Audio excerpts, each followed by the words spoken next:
Finding the right sleeping bag can be a bit challenging at times. This can be especially true if you are new to backpacking and camping and don't know what to look for or what kind of sleeping bag you need.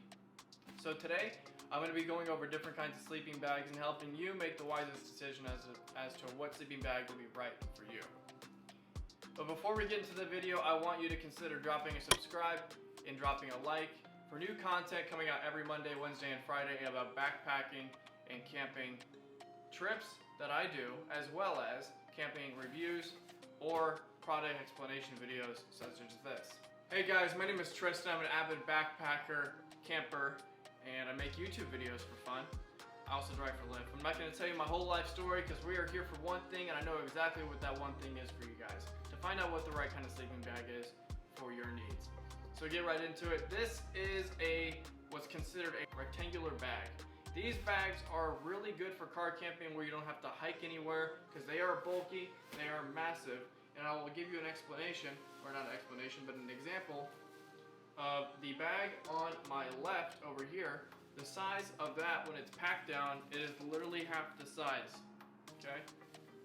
Now these are great for car camping because you don't have to carry them anywhere. They do have a lot of dead space because they are a bit larger. So whenever you're wanting to go somewhere, take into consideration that you may have cold spots throughout the night because these bags are meant more for comfort than they are for heat retention. So if you're trying to go camping in 30-degree weather with a bag like this, you might want to reconsider in choosing a bag like these two over here. Over here we have the 40-degree down sleeping bag, and over here we have the 0-degree synthetic sleeping bag.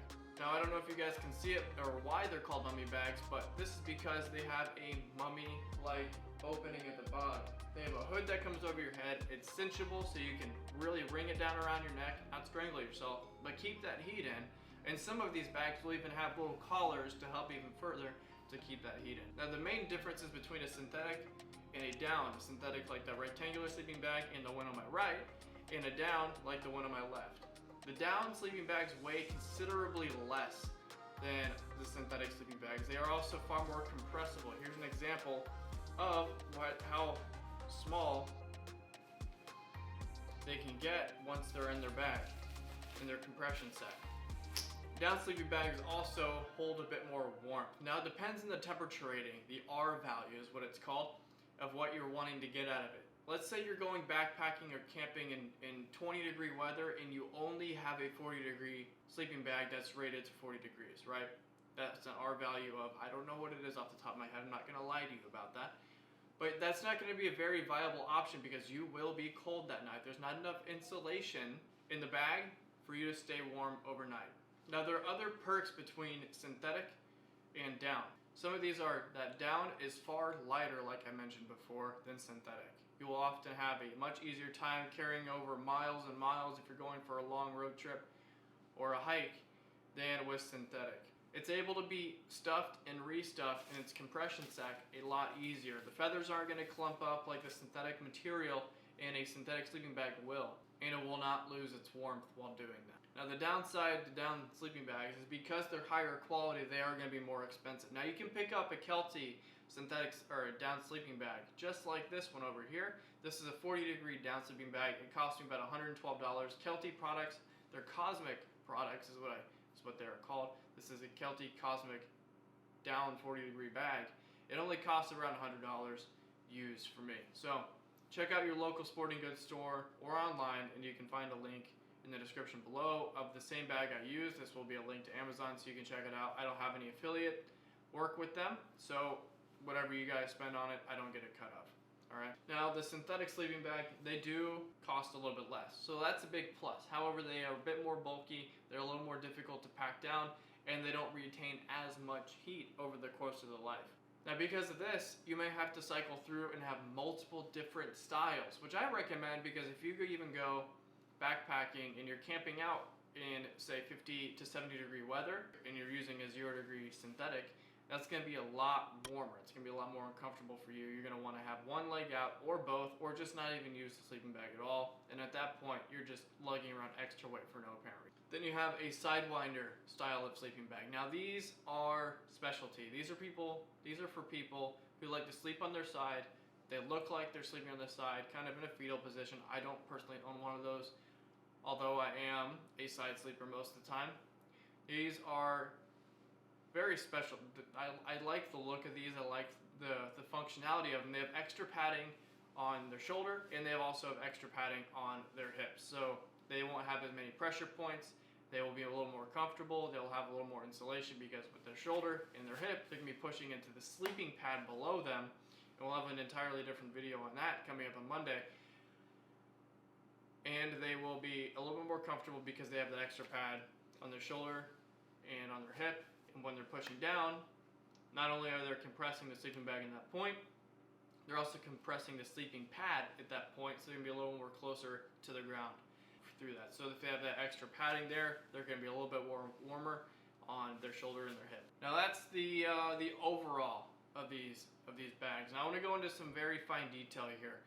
And I want to get you guys to take this a little bit seriously. Sleeping bags are one of the most important things you can take. And if you don't take a quality sleeping bag like this or like this, and you go with something like I had up here before, you're going to be miserable, especially if you're camping in colder weather.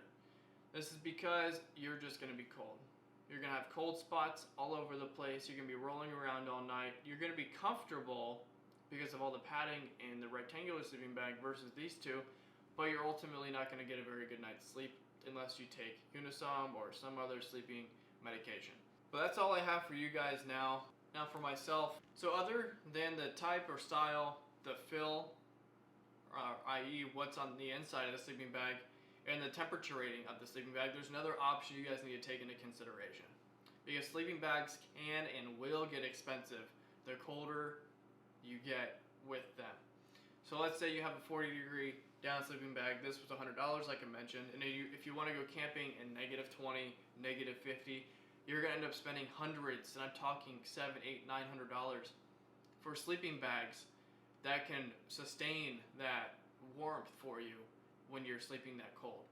So price is a big thing when it comes to sleeping bags, and most things in general. If you're getting something that costs too much and you're not going to use it, you may want to consider holding off on that expedition if it's not work related, or holding off on the camping trip until you can get something that's a little more suitable towards your budget. You can also find stuff on REI Co-op or the used section or eBay or Amazon, and you can find some really good options there. But cost is a very important factor, and that's one thing you have to balance with all of these different options. You got to balance the warmth, the comfort, and the price.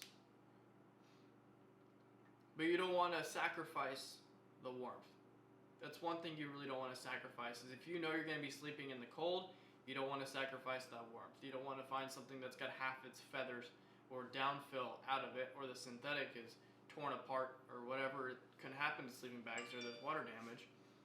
You want to be sure that you're not sacrificing the most important thing, and that's to be warm. Some people might find comfort more important than warmth, and they can sleep with some sweats on or anything like that. And if you can, all to you. I can't personally do that, but just keep those in mind. You got to find a nice balance between the warmth, the comfort, and the price.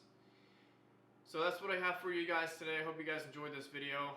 I hope you guys have a good day, and if you made it to the end of the video, please consider subscribing and smashing that like button. I really appreciate it. I'm trying to get to a point where I can start to do this more and more full-time, and making videos and going camping and backpacking and show you guys all different kinds of stuff throughout the Midwest. That's what I really want to do. I want to go from state to state throughout the Midwest and just camp out in all different kinds of spots. And to be able to do that, I need you guys to support. And to make it happen full-time, I would love to show you guys everywhere I go. Thank you guys so much for watching. Hope you have a good day. Happy weekend. Happy Friday. See ya.